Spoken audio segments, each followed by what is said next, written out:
दोस्तों, life inspired stories channel पर आपका बहुत बहुत स्वागत है। वीडियो शुरू करने से पहले कृपया आप मेरे चैनल को सब्सक्राइब जरूर करें और साथ में बेल आइकन को भी दबा दें ताकि मेरे नए वीडियो का नोटिफिकेशन आपको मिल जाए। और अगर वीडियो अच्छा लगे तो कृपया लाइक, कमेंट और ज़्यादा से ज़्यादा शेयर करें। अब देर न करते हुए आज की कहानी शुरू करते हैं। दोस्तों, इस दुनिया में बहुत से लोग ऐसे हैं जो काम करने से जी चुराते हैं और अपना गुजारा करने के लिए अपनी जमा पूंजी खत्म कर देते हैं, और उसके बाद जब उन्हें कोई रास्ता नजर नहीं आता तो वो कर्ज लेकर अपनी जरूरतें पूरी करते हैं।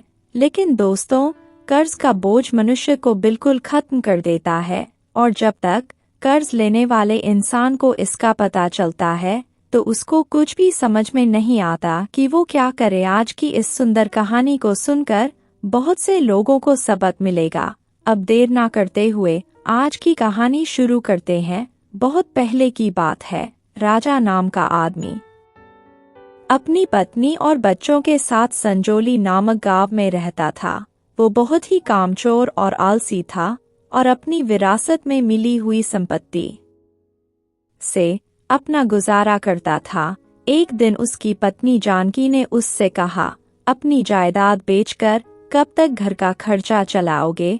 हमारे बच्चे भी हैं और खर्चे दिनों दिन बढ़ते ही जा रहे हैं। तुम घर चलाने के लिए कोई नौकरी या व्यापार क्यों नहीं कर लेते? अगर ऐसे ही चलता रहा तो एक दिन ये घर भी बिक जाएगा। राजा ने उसकी बात सुनकर कहा, तुम मुझे उपदेश मत दो और घर खर्च की चिंता बिल्कुल मत करो। मुझे पता है कि मुझे क्या करना है, और तुम ये भी जानती हो कि मुझे किसी के नीचे काम करना पसंद नहीं है।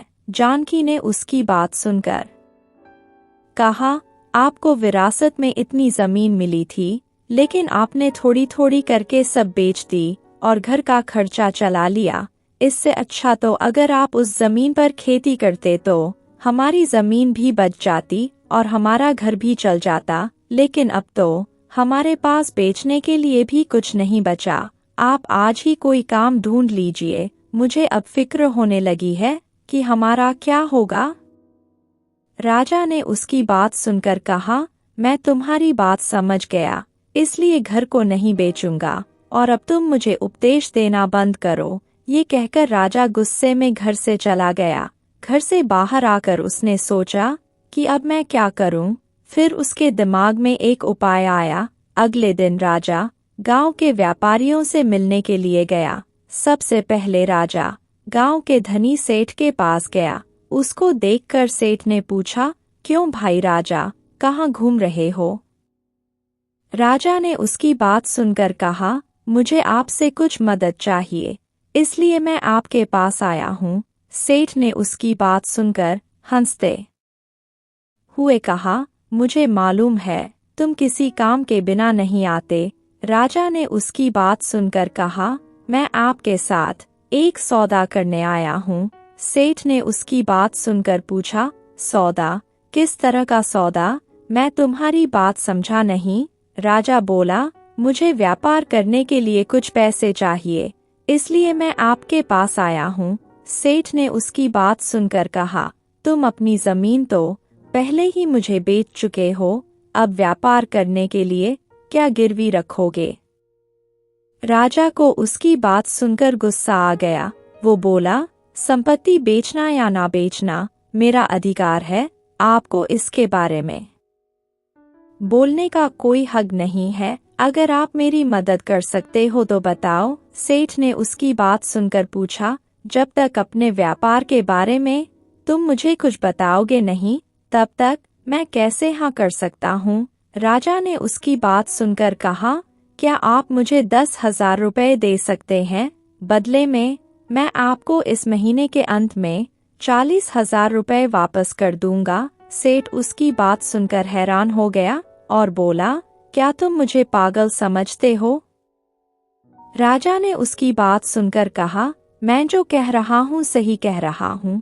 अगर आप मदद के तौर पर नहीं तो कर्ज के तौर पर ही पैसे दे दीजिए। मैं आपके पैसे बहुत जल्दी वापस कर दूंगा। सेठ ने उसकी बात सुनकर कहा, मैं तुमको कर्ज कैसे दे सकता हूँ? ना तो तुम्हारे पास गिरवी रखने के लिए कुछ है और ना ही तुम कोई काम करते हो, फिर मैं तुम पर कैसे विश्वास करूं?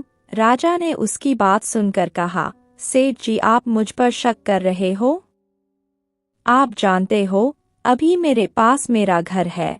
मैं आपके पास जमानत के तौर पर अपना घर गिरवी रखने के लिए तैयार हूँ। सेठ को राजा की बात सही लगी। सेठ ने उसको कहा, ठीक है, मैं तुम्हें पैसे उधार दे दूंगा, लेकिन उसके लिए एक शर्त है। मैं 100 रुपए के ऊपर 2% ब्याज लूंगा। तुम्हें हर महीने ब्याज देना होगा। राजा ने उसकी बात सुनकर हाँ कर दी और बोला, सेठ जी, आप चिंता मत करो, मैं आपके पैसे समय पर ब्याज समेत वापस कर दूंगा। उसके बाद सेठ ने राजा को पैसे दे दिए और एक कागज पर उसके हस्ताक्षर लेकर सब कुछ लिखवा लिया। राजा खुशी खुशी वहां से चल दिया। इसी तरह राजा ने यही कहानी गांव के सभी अमीर लोगों को सुनाकर उनसे भी पैसे ले लिए। ये सब करने के बाद राजा शाम को वापस घर पहुंचा। घर पहुंचकर उसने अपनी पत्नी जानकी से कहा, तुम मुझे हमेशा बेवकूफ समझती थी, लेकिन ये देखो मेरे पास कितने पैसे हैं। जानकी इतने सारे पैसे देखकर हैरान हो गई। उसने पूछा, इतने सारे पैसे तुम्हारे पास कहाँ से आए? किसने दिए हैं तुम्हें? राजा ने कहा, किसने देने हैं? ये मेरे दिमाग का कमाल है। जानकी ने उसकी बात सुनकर कहा, मुझे पता है आप कितने समझदार हो, इसलिए चुपचाप मुझे बताओ कि ये पैसे कहाँ से आए। राजा ने उसकी बात सुनकर कहा, मैंने गांव के सभी व्यापारियों से कहा कि मुझे व्यापार के लिए धन की जरूरत है और बदले में घर के कागजात रखकर सबसे ब्याज के तौर पर ये पैसे लिए हैं। जानकी उसकी बात सुनकर सर पकड़कर बैठ गई और बोली, तुमने घर गिरवी रख दिया। राजा ने उसकी बात सुनकर कहा, अगर एक से पैसे लेता तो घर गिरवी रखता, लेकिन मैंने 5 लोगों से पैसे उधार लिए हैं। जानकी ने उसकी बात सुनकर कहा, इसका मतलब तुमने उन लोगों को धोखा दिया है। राजा उसकी बात सुनकर बोला, नहीं, मेरे पास एक उपाय है। मैं पास वाले गांव में 5 रुपए सूद पर काम करूंगा, जिससे मुझे 100 रुपए पर 3 रुपए बचेंगे और फिर हम उसमें से व्यापारियों का पैसा वापस कर देंगे। जानकी ने उसकी बात सुनकर कहा, ये तुम क्या कह रहे हो? मुझे कुछ समझ में नहीं आ रहा। क्या ऐसा करना आसान है? मुझे तो अभी से चिंता होने लगी है कि हम लोगों का पैसा कैसे वापस करेंगे। एक घर ही बचा था हमारे पास, लगता है अब ये भी बिक जाएगा। राजा ने उसकी बात सुनकर कहा, तुम चिंता मत करो, मुझे पता है मुझे क्या करना है। पास वाले गांव में मेरा दोस्त रहता है, मैं जाकर उससे मिलता हूँ। जानकी को गुस्सा आ गया। उसने कहा, तुमने जो करना है करो। अगले दिन राजा पास वाले गांव की तरफ चल दिया। रास्ते में एक जंगल था।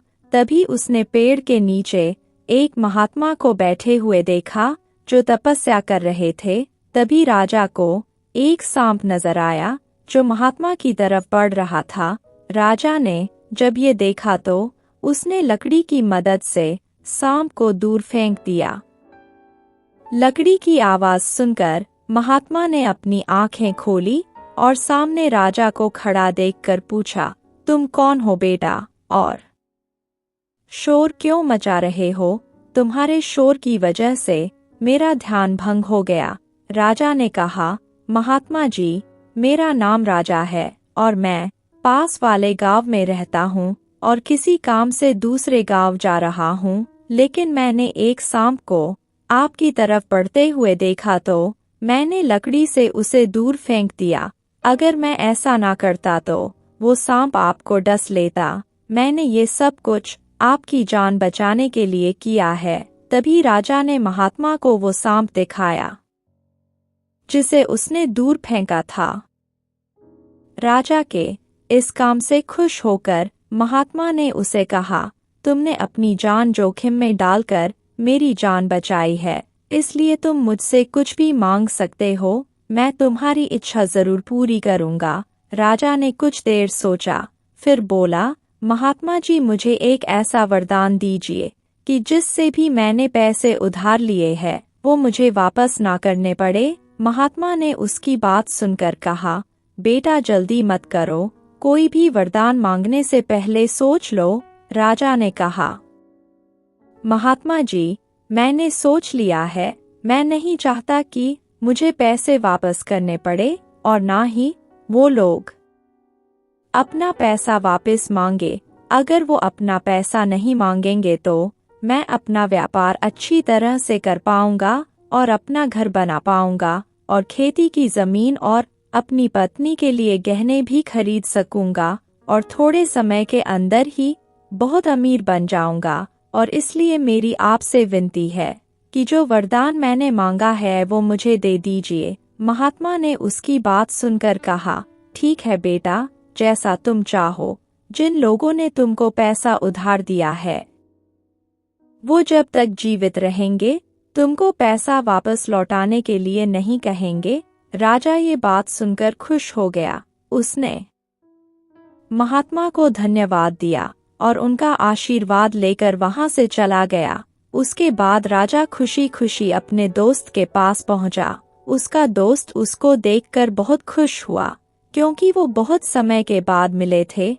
उसने राजा से पूछा, और दोस्त सब कुछ कैसा चल रहा है? राजा ने उसकी बात सुनकर कहा, पहले तुम बताओ कि तुमने अभी तक शादी की है या नहीं। उसके दोस्त ने उसकी बात सुनकर कहा, मेरे पिताजी तो चाहते थे कि मैं शादी कर लूं, लेकिन तुम जानते हो कि मैं एक साहूकार हूँ और अपने काम में बहुत व्यस्त रहता हूँ। मेरी बात छोड़ो, तुम अपनी बताओ कि किस लिए आए हो। राजा ने उसको सारी बात बताई और कहा कि तुम मेरी इस काम में मदद करो। मुझे अपनी जमीन बेचने के बाद कुछ पैसे मिले हैं। मैं नहीं चाहता कि ये पैसे घर में खर्च हो जाए, इसलिए मुझे तुम्हारी मदद की जरूरत है। तुम ये पैसे मुझसे ले लो और 5% ब्याज पर व्यापार करो और बदले में 1% का हिस्सा तुम्हारा और बाकी 4% मेरा। उसके दोस्त ने ये सुनकर कहा, ये इतना आसान नहीं है जितना तुम सोच रहे हो, लेकिन तुम मेरे बचपन के दोस्त हो, इसलिए मैं तुम्हारी मदद जरूर करूंगा और तुम्हें जब भी जरूरत हो अपने पैसे वापस ले सकते हो। राजा ने उसकी बात सुनकर कहा, दोस्त बात तो तुम्हारी ठीक है, लेकिन क्या ये सभी बातें हम एक एग्रीमेंट पर भी लिखवा ले? उसके दोस्त को ये सुनकर गुस्सा आ गया। उसने कहा, क्या तुम्हें मुझ पर विश्वास नहीं है जो इस तरह की बातें कर रहे हो? अगर ऐसी बात है तो तुम अपने पैसे अपने पास ही रखो। राजा उसकी बात सुनकर बोला, अरे नहीं नहीं दोस्त, मैं तो ऐसे ही बोल रहा था। चल अब छोड़ इस बात को और रहने दो किसी कागजात को। ये पकड़ो पैसे और गिन लो, मुझे जब भी जरूरत होगी मैं तुमसे वापस ले लूंगा। इस तरह राजा ने अपने दोस्त को सारे पैसे दे दिए और खुशी खुशी वापस अपने घर चला गया। घर जाकर उसने सारी बात अपनी पत्नी को बताई। उसकी पत्नी ने कहा, तुम सारे पैसे बिना किसी कागजात के अपने दोस्त को दे आए हो। वो गुस्सा होने लगी, लेकिन वो कुछ कर भी नहीं सकती थी, इसलिए चुप हो गई। राजा ने हंसते हुए कहा, अब तुमको समझ में आया कि पैसे कमाने के लिए नौकरी की जरूरत नहीं बल्कि दिमाग की जरूरत होती है, इसलिए अब तुम मुझे काम के बारे में कभी मत कहना। उसकी बात सुनकर जानकी ने गुस्से से कहा, अब ज्यादा बकवास मत करो, कड़ी मेहनत से बचने के लिए मुझे ये मनगढ़ंत कहानियां मत सुनाओ। राजा ने उसकी बात सुनकर कहा, तुम्हें कहानी नहीं सुना रहा, अब कुछ दिन इंतजार करो, फिर देखो मेरे पास कितना पैसा आता है। उसके बाद हम गांव के अमीर आदमियों में गिने जाएंगे। और इस तरह से राजा अपने काम के प्रति ज्यादा उत्साहित हो गया और सोचने लगा, महात्मा के वरदान के कारण कोई भी सेठ मुझसे पैसे वापस मांगने नहीं आएगा। इस तरह से इस बात को 1 साल बीत गया। फिर एक दिन सेठ का बेटा राजा के पास आया और बोला, तुमने 1 साल पहले मेरे पिताजी से पैसे लिए थे और तुमने उसका ब्याज भी नहीं दिया, इसलिए अब मुझे मेरे पैसे एक साथ वापस कर दो। सेठ के लड़के की बात सुनकर राजा सोचने लगा कि इसको कर्ज के बारे में कैसे पता चला, जबकि इसके पिताजी ने एक बार भी उसको नहीं कहा था। राजा ने अनजान बनते हुए पूछा, मैंने तुम्हारे पिताजी से पैसे कब लिए थे? तुम कैसे जानते हो? क्या तुम्हारे पास इस बात का कोई सबूत है? और अगर कोई सबूत है तो दिखाओ। राजा ने सेठ के लड़के को झांसा देने की बहुत कोशिश की, पर सेठ के लड़के ने अपनी जेब से वो कागजात निकाल कर दिखाए जिस पर राजा के साइन थे।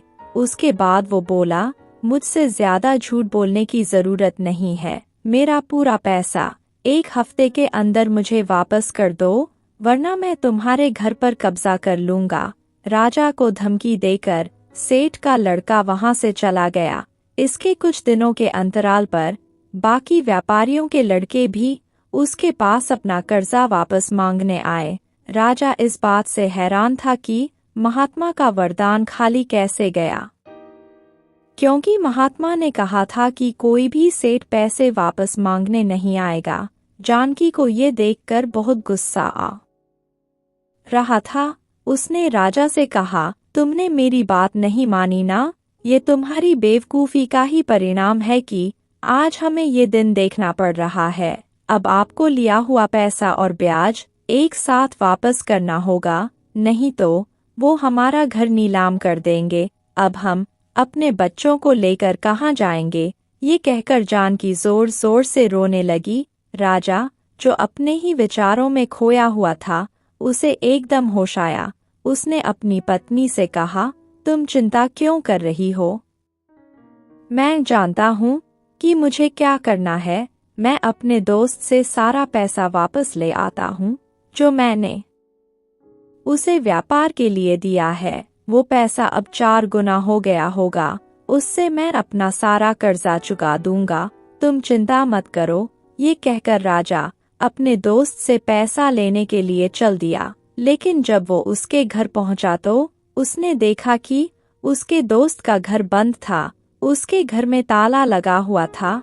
उसने उसके पड़ोसियों से उसके बारे में पूछा तो लोगों ने बताया कि वो बहुत सारे लोगों का पैसा लेकर भाग गया है। तुम्हारे जैसे और भी बहुत सारे लोग उसको पूछने के लिए आए थे। हम तो अब जवाब देते देते भी थक गए हैं। राजा उनकी बातें सुनकर जमीन पर गिर गया। कुछ देर के बाद जैसे ही उसे होश आया तो वापस अपने गांव की तरफ चल दिया। तभी राजा को महात्मा की याद आई। उसको महात्मा के ऊपर बहुत गुस्सा आया और वो गुस्से में महात्मा के पास चला गया। महात्मा ने उसको देखते ही पहचान दिया और उसको परेशान देखकर पूछा, क्या बात है? इतना परेशान क्यों हो?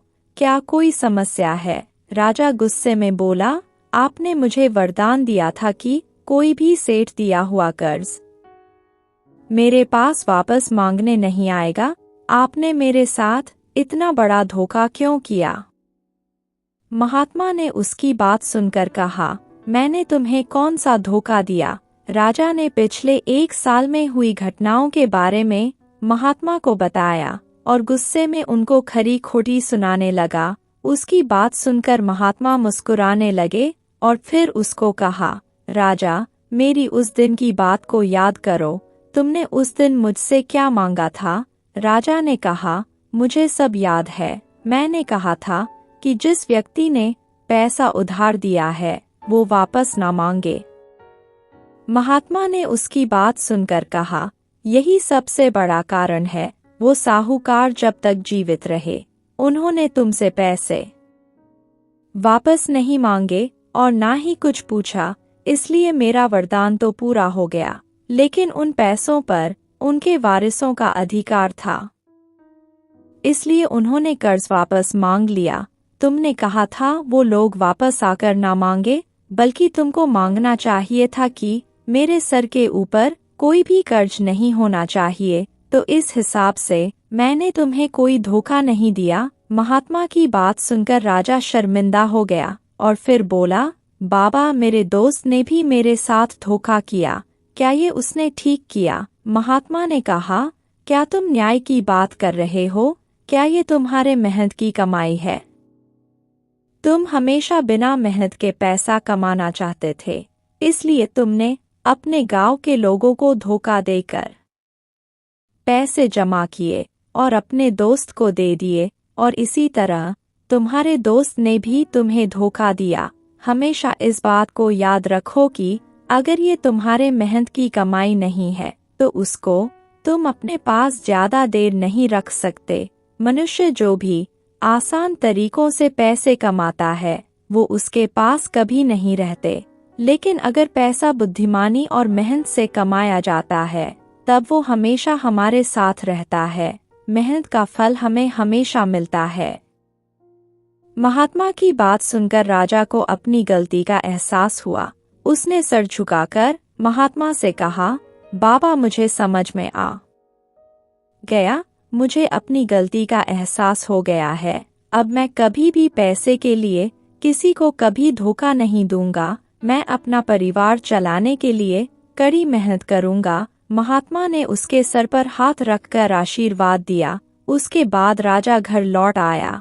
फिर राजा ने अपना घर बेच दिया और अपना सारा कर्जा चुका दिया। वो अगले दिन से ही कड़ी मेहनत करने लगा और कुछ सालों के अंदर ही उसने एक नया घर बना लिया और अपने परिवार के साथ उसमें खुशी खुशी रहने लगा।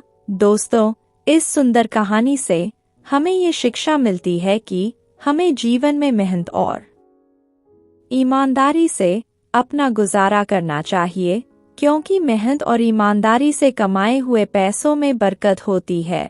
दोस्तों, अगर आपको ये कहानी कैसी लगी कमेंट करके ज़रूर बताएं और वीडियो को लाइक और सब्सक्राइब ज़रूर करें।